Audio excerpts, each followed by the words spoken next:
The secretions of the pineal in the yogic terminology is referred to as amruta, because once it begins its secretion, everything about you becomes sweet and beautiful. It is not the sexuality which limits it, but it's the excessive identity with the physicality which limits it. If you make it too big, you will become perverted in your head. If you try to obliterate it, you will become even more perverted in your mind.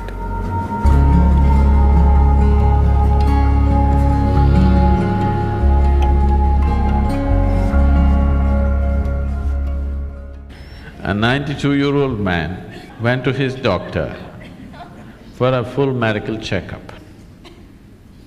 The doctor checked him up and he said, "Hey, old boy, for your age you're doing great, everything is just fine with you."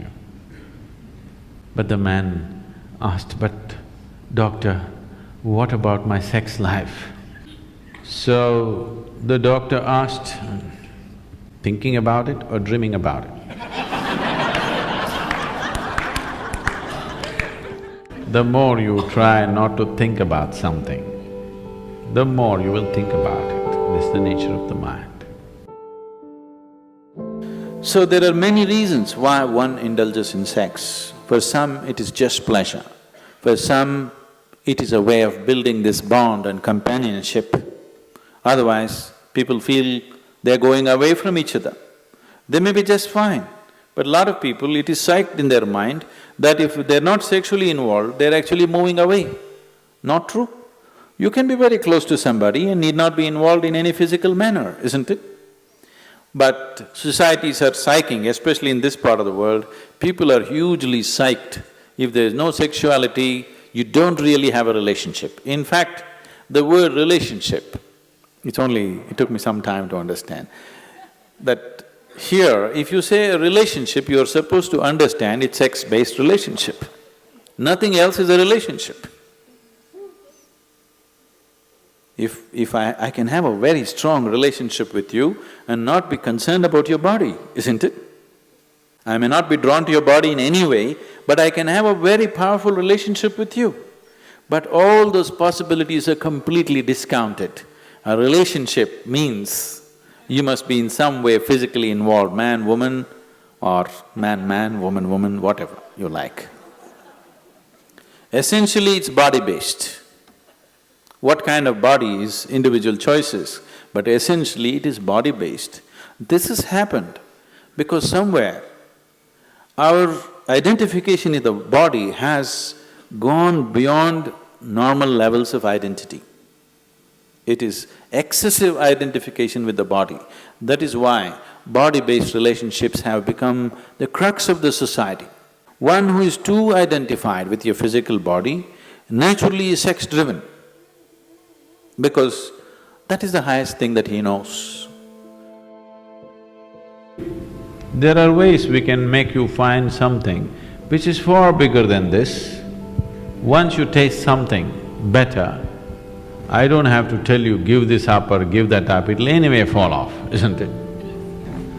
There are ways to do certain sadhana which is more intense than sexuality, which is more ecstatic than sexuality.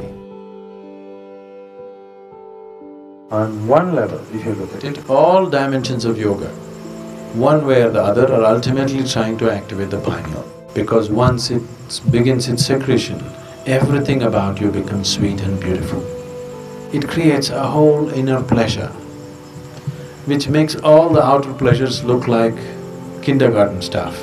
That's the reason yogis are just sitting with eyes closed, not because they're against pleasure, they're against small pleasures, that's all. So the Shambhavi, one thing that's happening is, it stimulates the pineal secretion in a big way, which leaves you drenched in a certain level of sweetness throughout the day. It just leaves you in a certain state of ecstasy and blissfulness because the pineal gland is active. This is one aspect of your physiology which is very close to your consciousness. The rest of the physiology is about survival, but pineal gland is one aspect of your physiology which is very, very close to transcending the physical. In the yogic traditions, this sweetness is referred to as amrita or the ambrosia or the elixir of life. One drop, if it comes into the system, suddenly the whole system just cools down, the whole system is lubricated, functions at ease, the desperation in the system is gone, the desperation in the mind is gone. So, ambrosia means you found your own pleasure. If you're extremely joyful within yourself, you found the amrita within yourself. You're an extreme state of pleasantness. Now, being with people, not anymore about squeezing pleasure out of them. Being with people is just being with them. Only now you're truly capable of love. Otherwise, it is just a open sesame trick. I love you means, whether they believe you or not, for that moment they make themselves believe you. Because they are also in need of something, you're also in need of something. Isn't it? It's like Alibaba under 40. Open sesame means it opens. This is just like the I love you means many things open up. Now, by doing this, I'm not saying it's right or wrong, that's the way people conduct their life, there's nothing to it. But by doing this, the true possibility of knowing an intense sense of love within you is lost.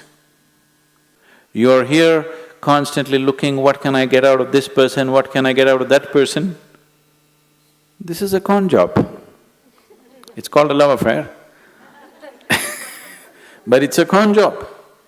But if you are extremely ecstatic by yourself, when you're being with people, it's about sharing your ecstasy. It is about, if they are not touched by it, somehow to touch them with it, rather than seeing what you can squeeze out of them. The whole fundamentals of your life will change.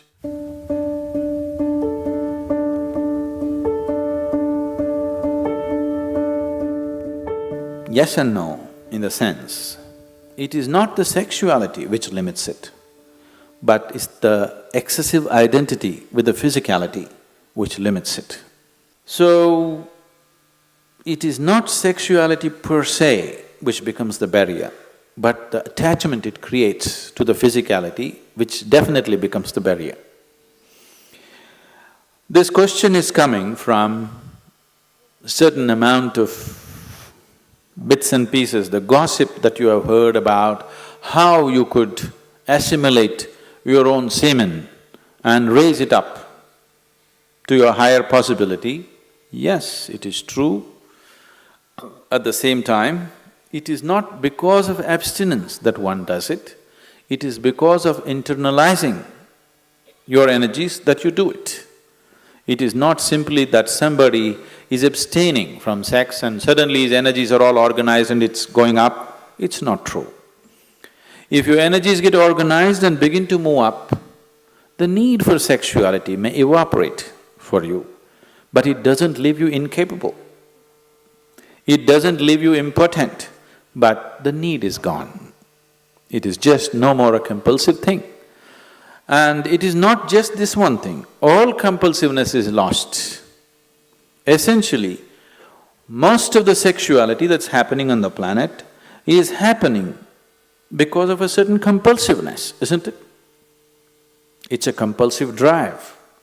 When you become conscious, when all compulsiveness disappears, this also disappears. It is just that because people are so body-oriented, they're always thinking spirituality versus sexuality. They are not connected. They are not connected. One is of the body, another is of a different dimension. It is simply because people are so… because religions of the world, moral schools and the ethical schools have been always speaking against it, it has become such a big issue in people's minds. They think the only way to know something beyond is, you must be away from this. Because somewhere you're not able to accept the simple biology of a human being, which is the tragedy, that you cannot accept the simple biology. You either have to celebrate it or you have to push it down the drain. Both are not needed. You can look at it for the limitation that it is and for the possibility that it is. So, if because of the impurity of sex, your spirituality is going to get disturbed, I want you to know that your very birth is impure. When you come from such an impure birth, where is the possibility for you? There is no possibility for you. Only if you fell from somewhere else, if the stoke dropped you, there is some possibility of you becoming spiritual. If your mother had a normal birth, you have no possibility.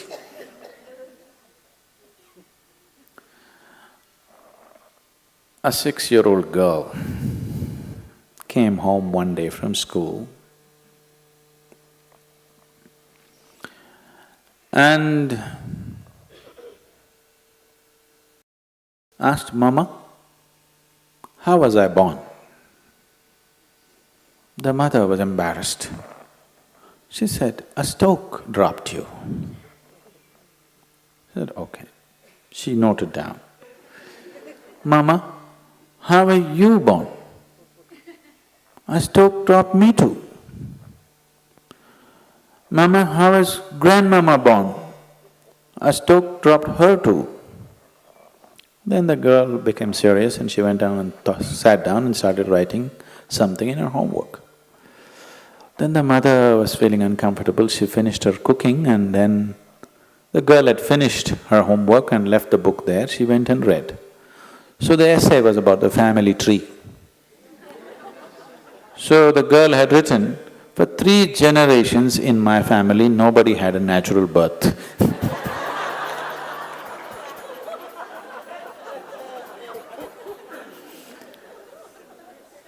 So because of absurd ideas, either we exaggerate something or we try to unnecessarily play it down. It has a certain role in your life. If you make it too big, you will become perverted in your head. If you try to obliterate it, you will become even more perverted in your mind. After all, now I am speaking, this is a kind of energy. You are looking at me, this is a kind of energy. You are listening to me, this is a kind of energy. These are different expressions of the same life energy, isn't it? Now, sexuality is also another expression of the same energy. Now, one has to decide how much of his energy, in which direction he wants to send it. Because after all, you are a limited amount of energy, isn't it? See, it's just like you have an income, let's say you have $5,000 a month. How much for the house rent, how much for eating, how much for schooling, how much just for fun, how much for vacation, you apportion, isn't it? Tomorrow morning, you got your salary, in the evening you went out and blew it up. Now the next month is going to be trouble, isn't it? Of course you have a credit card, but everything in your life, if you're handling your life sensibly, everything in your life is apportioned according to your understanding, your need and your capability, isn't it so? Yes? Your money, time, energy, isn't everything allotted the way you like to arrange it? This is also the same thing. How much of it? First of all, do you need it? Or are you doing it because of socially you're psyched? If there is a need, if I ask you to stop it, you will become perverted because it'll all happen in your head. If somebody is telling you, you have to do it, if you don't do it, you're not normal, another kind of perversion will come. Both are not needed. After all, you are not going after a man or woman, you are going after a certain level of pleasantness. So once you experience a certain level of pleasantness, wouldn't you like to dig deeper into this? Because whatever pleasantness happened, maybe you used the other person, but the pleasantness happened within you, right? So suppose anyway the pleasantness is happening within you, the other person is just a key to open this, wouldn't you like to have the key in your own hands? Yes? That if you sit like this, you are on full scale. You don't need anybody. No, see, anything in your life, either for pleasure, money, love, this, that, it doesn't matter what, for whatever, the moment you become dependent on another person, nobody on this planet is truly reliable, isn't it? I keep hearing these complaints all over. Some people, generally women, keep complaining their husbands are excessively physical. Some woman constantly complaining, he doesn't lay a finger upon me. Whatever happens, it's a problem, because it'll never happen exactly the way you want it. As long as another person is involved, nothing will ever happen 100% the way you want it, isn't it so? Yes or no? It never will. It doesn't matter if you get married to your god, it still won't happen. As long as your way of being, your sense of pleasure and joy is dependent on another person, you will always have a complaint. Doesn't matter how wonderful the other person is. So in this context, people might have talked about celibacy because they said, take some time off. Because to extract pleasure out of somebody, you have to play any number of tricks. It doesn't happen simply. This is called as courting.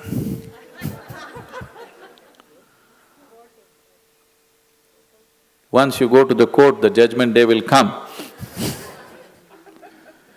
It takes enormous amount of time, effort, energy, and all kinds of other things, frustrations, jealousies, problems, everything attached to it. So somebody said, take time off from those things and see if this could be internally generated, and then being with people will become more out of your love than out of your need, which is definitely a better way to be with people, isn't it? It is definitely a better way of honoring another human being, isn't it so? Give this a little more attention. Instead of paying attention to that one and that one and that one, give this one a little more attention. It will produce much more pleasure than any other one can produce for you.